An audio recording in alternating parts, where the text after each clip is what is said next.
Kenya yetu inauzwa na cha kushangaza muuzaji ndiye mnunuzi.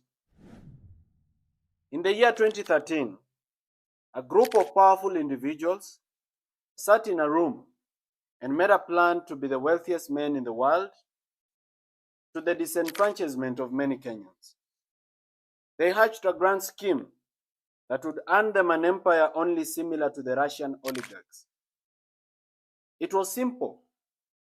Steal as much as you can, make Kenya poor as much as you can, then bring back the money that has been stolen and buy everything that is valuable in Kenya, then dominate the people as their landlords. However, they had to overcome one obstacle. Kenya had just received a new constitution, which required every shilling of revenue, including money borrowed, to be deposited in the consolidated fund.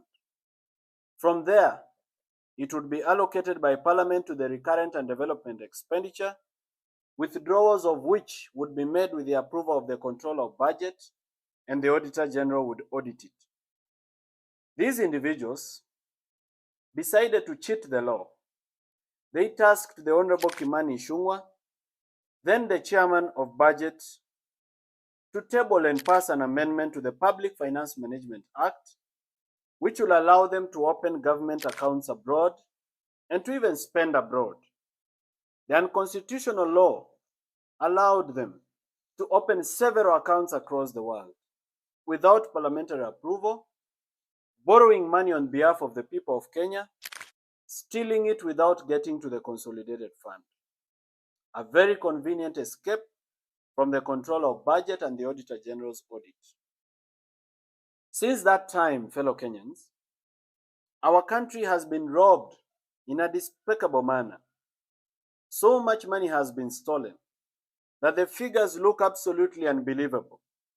It is even difficult for me as Morara Kebaso to make Kenyans understand the magnitude and billions of trillions when most of them have never touched a million shillings in their life. This money was stashed abroad in bank accounts across various continents, from Hong Kong to Cayman Islands, to Jersey City, to Dubai, to Panama, to Malta. Money was stolen and kept abroad. This money was meant for your health care.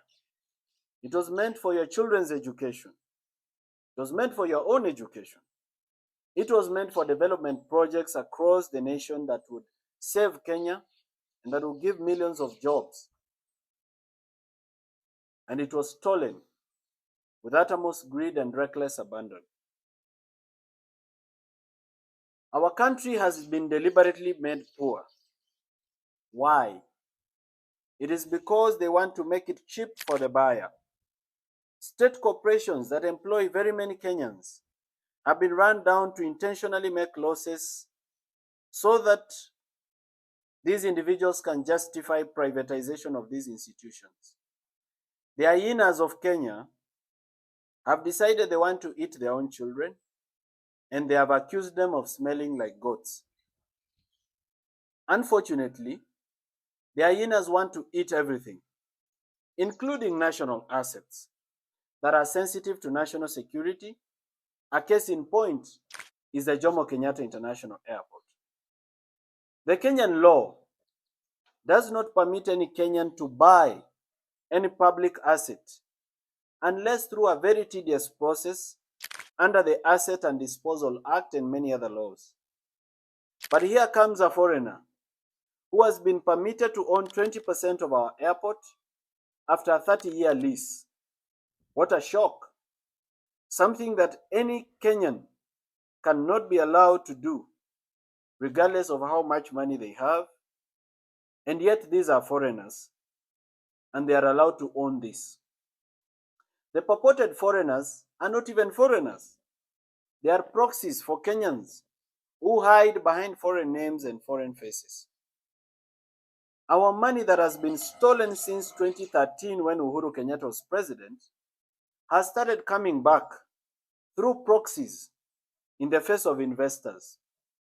They call it public-private partnership, or privatization, or foreign investment. Very sweet words for state capture and money laundering. In February of 2024, the Cabinet of Kenya, led by President William Ruto, approved the following state corporations for sale. The first one was the National Bank of Kenya, where the government of Kenya owns 22% and NSSF owns 48%. Consolidated Bank of Kenya, where the Deposit Protection Fund owns 50% on behalf of the government of Kenya. Development Bank of Kenya, where ICDC owns 89% on behalf of the government of Kenya. Agrochemical and Food Corporation ADC, where ADC owns 28% and ICDC owns 28%, all on behalf of the government of Kenya. These are state corporations that were supposed to be sold or privatized.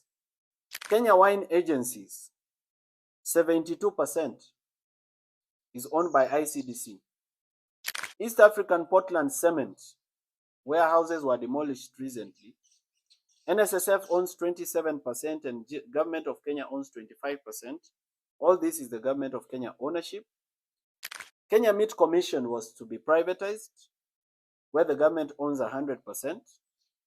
New KCC, ya maziwa, government of Kenya owns 100%.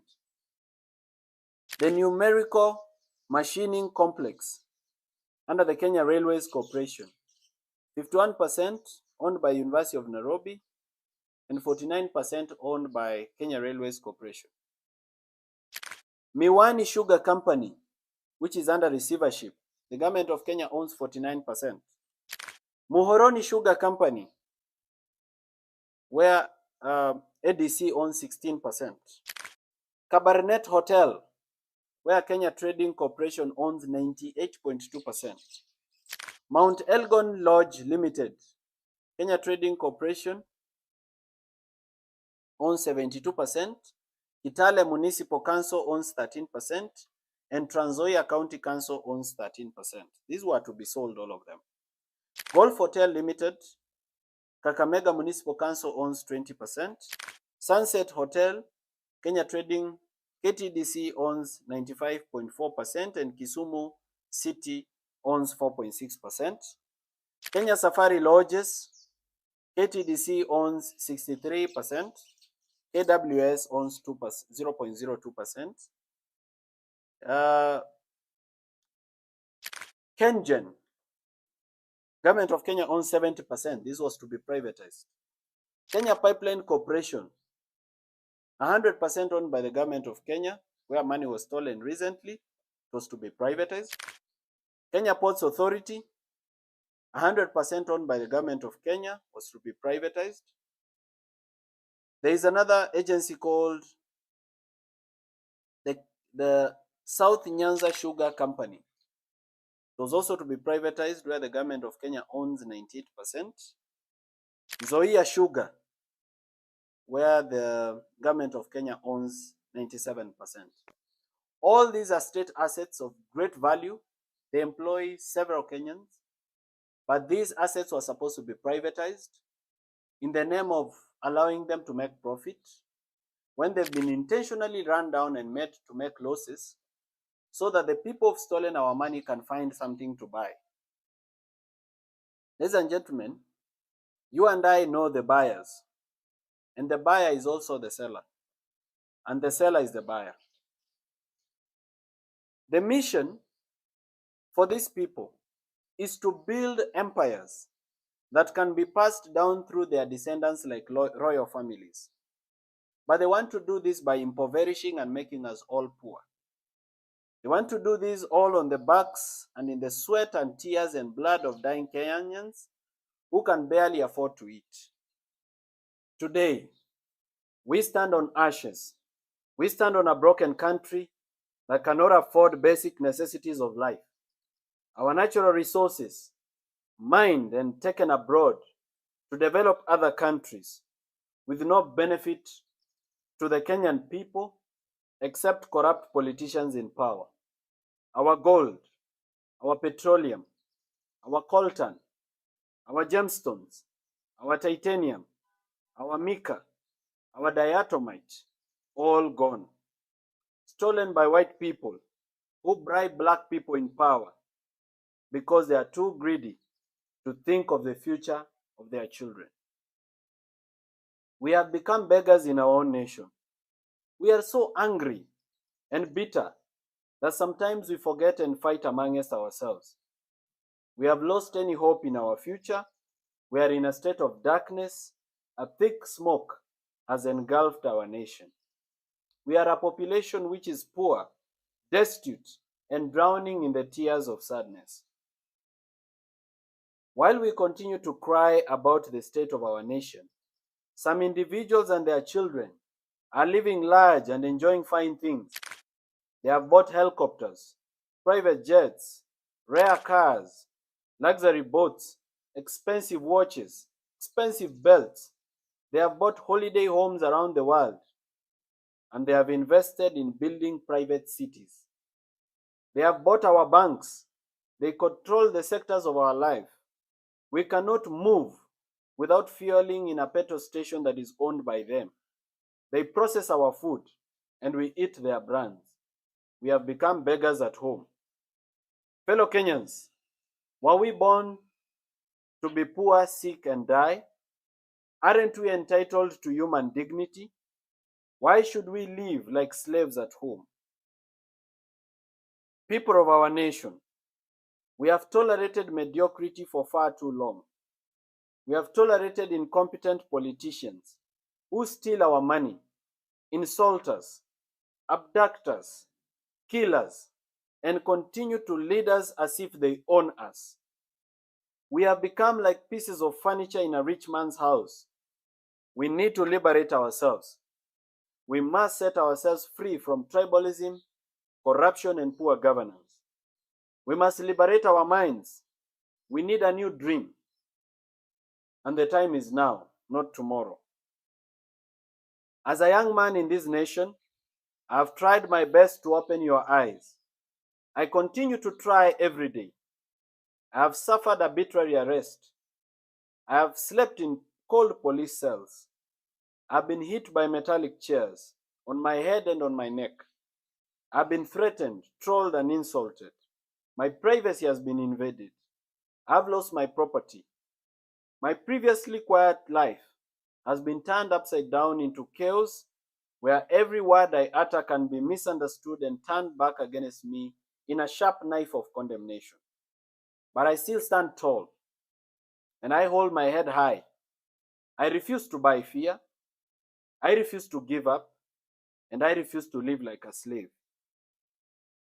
In my commitment, I've inspired many of you to join me in this journey. Now this is a movement for change. I don't claim to be perfect, but I am passionate. I'm a team leader and a team player at the same time. I believe we can change it. Ninaamini itabadilika. It is time for us to come together. We need to put aside our ego, our personal pride, or self-importance of any kind. We need to reason together as a nation. We have different ideas. Some believe we should create systems and not individuals. I believe we should mentor individuals of integrity to take over systems and institutions. Well, we can disagree to agree. In that conversation, let everyone's voice be heard in silence. Let us not troll and deplatform those who have sacrificed to present themselves for the burden of leadership. Not everyone can lead. Some of us need to follow and support leadership by mentorship, correction, and prayer. Theirs is a journey of sacrifice, a yoke so heavy to bear, but in stride and grace they bear it. On this day, I want to thank those who have stood with me, those who do not know me but defend my reputation on social media and in gatherings of every kind, those who fund my activities with their hard-earned money without counting losses. I thank the brave soldiers that fight with me every day. Together we have achieved much. Without political power, We have revived some stalled projects. We have exposed corruption, and in some instances, we have prevented it from happening.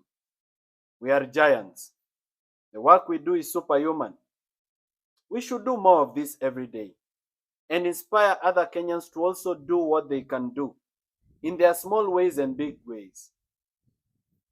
I also thank Kenyans of integrity who have stood with the nation.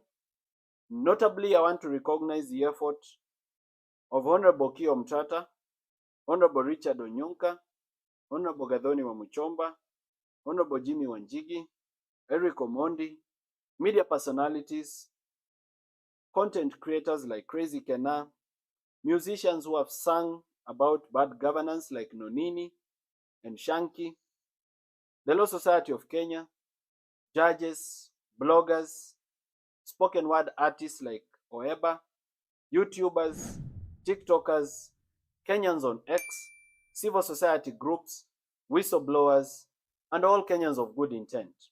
If I have not mentioned it, it's not because you're little, but because I may not be able to mention all of you. May you live to see the change that you're fighting for. And may you sacrifice, and may your sacrifice be rewarded in abundance. Now, ladies and gentlemen, the government has learned about your sacrifice and your relentlessness. To divide and conquer you, they have opened several battles. They want to wear you down and scatter you so that you fight different battles in different directions. In less than 3 months, the country has witnessed controversial legislation on the extension of term limits of the president and parliament and on the agriculture bill, a disastrous healthcare system, worker strike, a divisive impeachment, university funding quagmire, an airport theft, abductions, killings, and so much more that we are confused which war to fight and which one to wait. This is deliberate and very intentional. It is the mission of those in power to wear us down and drain our energy. It's an emotional fatigue strategy. We must forge an alliance. We must combine our efforts and combine our problems into one message: regime change. We need to completely overhaul the system. We need to recall members of parliament. We need a fresh election for the presidency before 2027. We are impatient. We cannot wait for 2027. We need to wipe out this corrupt system and their cousins, whichever way they come. To achieve this, we must fight for the reconstitution of the Independent Electoral and Boundaries Commission, IEBC, which has been deliberately dragged in the courts so that it is not formed. We need various efforts working towards the same goal. We may not do the same thing, but everybody can do something. Lawyers should file cases. Online activists should whip the masses. Musicians should make music. Journalists should inform the public. And every Kenyan should do whatever they can, including influencing other Kenyans in the mobilization against regime change. It will not be easy, but it will be worth it. And in all things, ninaamini itabadilika. Thank you, and God bless you.